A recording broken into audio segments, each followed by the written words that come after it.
I beg to move that this House do now adjourn. The question is that this House do now adjourn. Ellesmere. Thank you, Madam Deputy Speaker.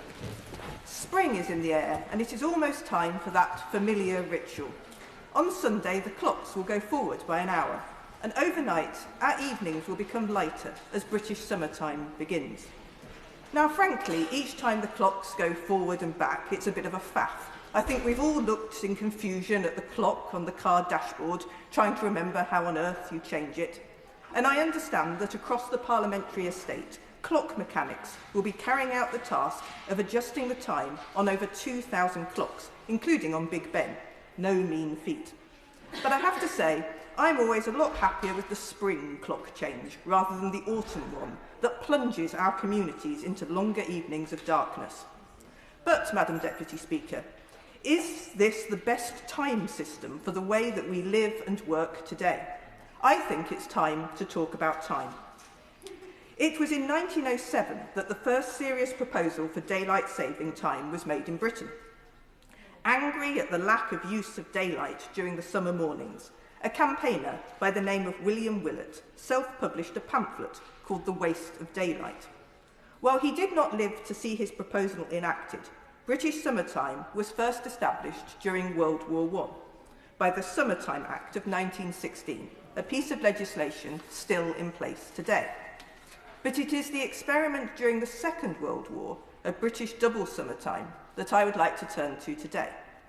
As Britain faced peril, Winston Churchill took a decision to move the clocks 2 hours in advance of Greenwich Mean Time in the summer and 1 hour in advance of GMT during the winter months. Why? To save energy. The crisis at the time meant that bold ideas were required. We needed to think outside of the box. Today, we face a different emergency, the climate crisis, but one where the same prescription could really help. I believe that we should learn the lessons of wartime Britain and move to double summertime, 1 hour ahead of GMT in the winter and 2 hours ahead in the summer months. We know that we must cut our emissions. We know that we need to reduce our reliance on fossil fuels. And we have a Labour government that is seizing the moment with Great British Energy, our new publicly owned clean energy company, and retrofitting homes to help families save money off their energy bills and reduce emissions as the warm home plans accelerate. But another immediate, practical and effective way to cut emissions could be to make better use of the daylight that we have. By choosing Churchill time, we can reduce our energy use and lower our carbon footprint. When it's lighter in the evenings, households and businesses switch on the lights and heating later. That small shift spread across millions of homes adds up to a significant difference. Researchers at the University of Cambridge have found an extra daily hour of sunlight in winter evenings could save £485 million each year in electricity bills. They calculated a saving of 6 gigawatt hours of energy per winter day. It would reduce CO2 pollution by at least 447,000 tonnes each year. That's the equivalent of more than 50,000 cars driving all around the world. And meanwhile, evidence from Queen's University Belfast shows that Churchill time would reduce evening peak energy demand by up to 10%, offering significant energy, cost and emissions reductions. 10% is roughly 5 gigawatt hours of energy taken off the grid during the busiest time of the day. All of that, great news for the planet. And lighter evenings mean more time spent outdoors, in parks, on walks, more time visiting cafes and pubs in our high streets. It gives local businesses, particularly in the hospitality and retail sectors, a much-needed boost. When the sun sets at 4 o'clock, people rush home. They don't linger in our town centres or on our high streets. They don't stop for a coffee. But if the sun sets at 5 or 6, we change the rhythm of our days. We create opportunities for commerce, for connection, for community.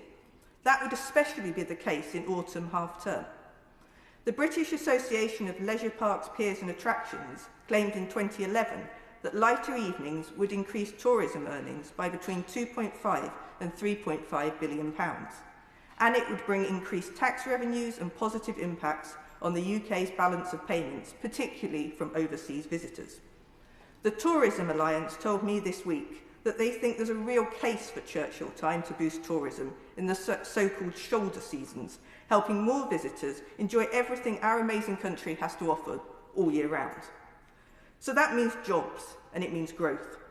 Now, some will say, what about the mornings? Don't we need light in the mornings? And it's a fair question. But here's what the evidence tells us.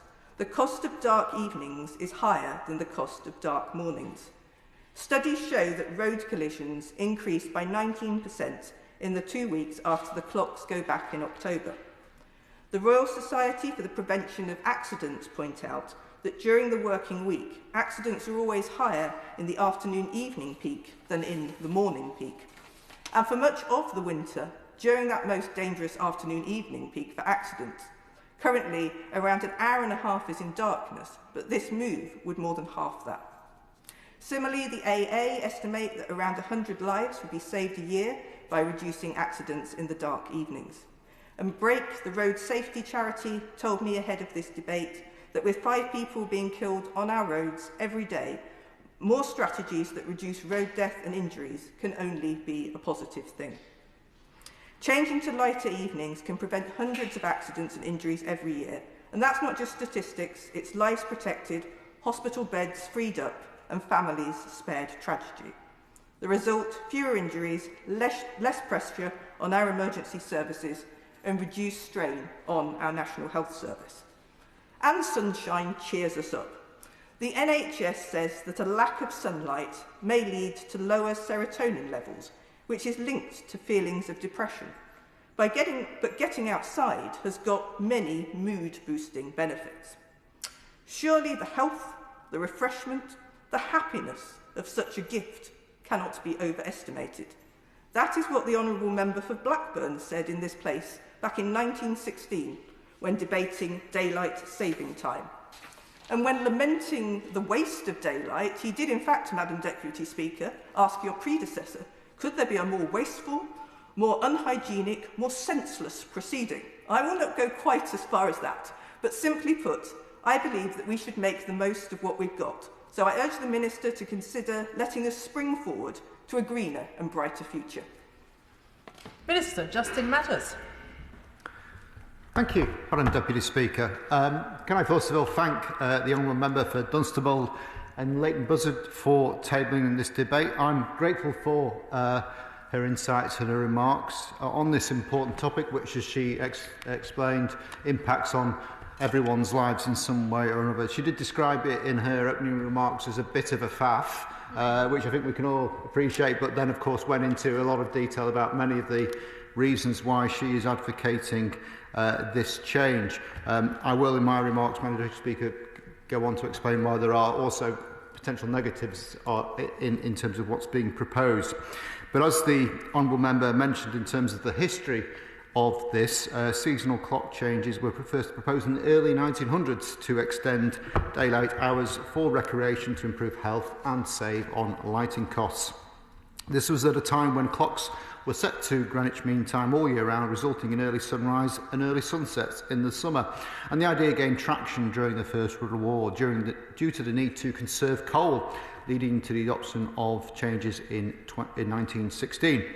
Biennial clock changes have continued since, with a brief deviation from this pattern during the Second World War, when British double summertime was introduced, and between 1968 and 1972, when the clocks were not put back as part of an experiment.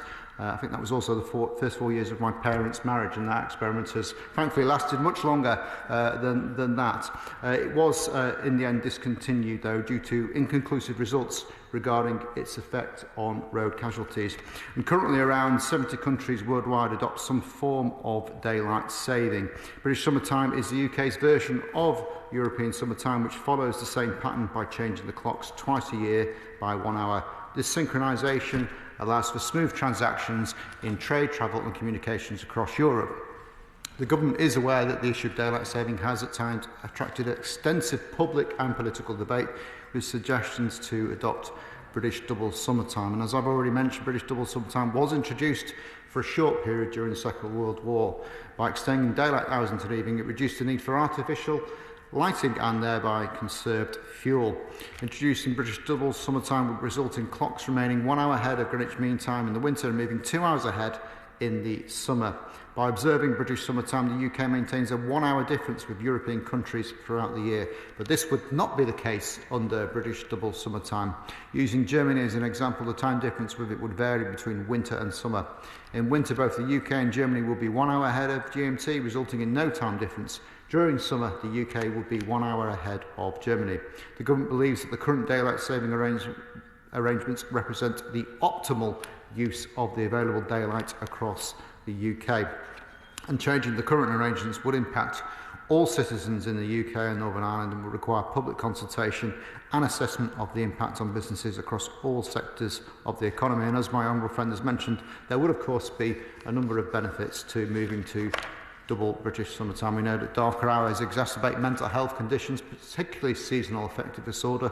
The shorter days and reduced natural daylight as a result of clock changes can worsen symptoms, according to the charity Change Mental Health. We also know that there is evidence that enforced clock changes can disrupt sleep health, especially in a forward direction, such as at the time which currently occurs in March and indeed will be happening again in 3 days' time. However, we also know from the British Sleep Society that natural daylight in the morning is critical for alignment of our internal body clocks. Moving to double British summertime would cause darker mornings, especially in the winter. We're also aware there is some evidence that abolishing clock changes would reduce road accidents, as my honourable friend mentioned. Analysis from the RAC Foundation and road safety analysis shows that between 2012 and 2017 there was in fact a 2% increase in road accidents over the 2 fortnightly periods when clock changes took place. And in terms of energy use, which my honourable friend also mentioned, keeping to GMT +1 during the winter months might be expected to reduce overall energy use as people use less artificial light in the evenings. However, the effects are likely to be small in magnitude and may indeed actually be uncertain whether they would have effects at all, because the most significant effects would actually be associated with lighting demand as demand switches from the evening to the morning. And whilst there may be some benefits, there would also be a risk in terms of the UK's energy system being affected by the time zone choices of neighbouring countries which it trades gas and electricity with. For example, the time difference between the UK and France means that peak demand is staggered across the two countries, and that allows for interconnectors to play a role in meeting peak demand throughout the year.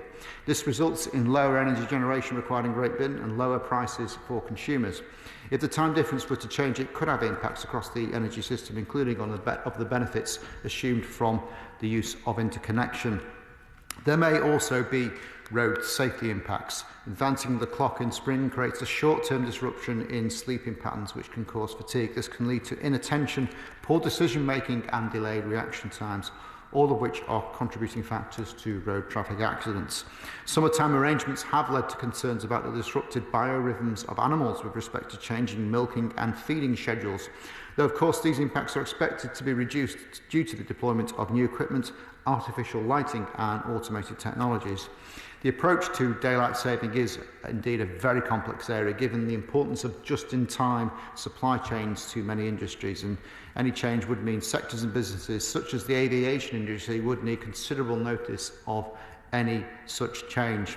There have been examinations in the past, Madam Deputy Speaker, and following a call for evidence, the House of Lords produced a report called Clock Changes.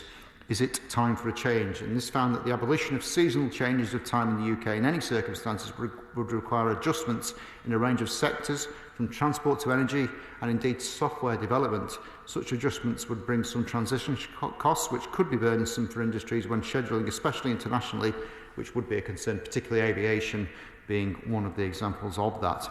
In that report, the European Union Committee concluded that it did not receive compelling evidence to suggest that the current system of seasonal changes is problematic for the UK, whilst noting there is in fact a lack of contemporary studies on the subject. Moving to double British summertime would also create a time border between Ireland and Northern Ireland in a scenario where Ireland maintained its current approach to time. And this non-alignment could cause problems for transport, particularly aviation, tourism, trade and business in general, with higher impacts if there was only a part-year alignment. This view is not only held by UK industries and representing bodies, but was also reported in EU and non-EU countries' responses to a 2018 European Commission consultation. In the UK, seasonal changes of time facilitate lighter evenings for over half the year and reduce morning darkness in the winter. But, of course, the latter effect is particularly pronounced in the northern parts of the UK, especially in Scotland. If we had British double summertime in the north of Scotland, there would be no daylight in the winter before 10 a.m, while in the rest of Scotland, sunrise would be at 9 a.m. So, policy change would point out that in Scotland, children would have to travel to and from school in darkness. And it was pointed out by the Scottish Government in their written evidence to the Lords Committee, farm and other large vehicles would spend more time on the roads during the hours of darkness, further adding to the risks. In 2012, the Department for Business, Innovation and Skills published a review of the scope, quality and robustness of available evidence regarding clock changes. This review found that there are challenges in looking at the overall picture of the impacts which might occur across a range of issues, including energy consumption and road traffic accidents. And so, to conclude, this government will always listen carefully to any arguments that are put forward around how to mitigate challenges and provide support, particularly in areas such as mental health. We appreciate the concerns raised about the potential impact of clock changes on mental health and road safety in particular, and we always welcome views on how we can enhance existing measures and initiatives. And as we set out in our great Get Britain Working Right paper, the government is committed to expanding access to NHS talking therapies for adults with common mental health conditions like depression, including seasonal affective disorder. And I want to make it also very clear that the government treats road safety with the utmost seriousness and is committed to reducing the numbers of those killed and injured on our roads. My ministerial colleagues at the Department of Transport are developing the first road safety strategy in over a decade and will set out more details in due course. So I would like to thank the Honourable Member for securing the debate. I think she's raised some interesting points, but as I say, I think the evidence is not overwhelming in terms of the case for change. But I would take this opportunity to remind everyone that, of course, Sunday the clocks do indeed go forward, and of course it is also Mother's Day. The question is that this House do now adjourn. As many as are of that opinion say aye. I think the ayes have it. The ayes have it. Order, order.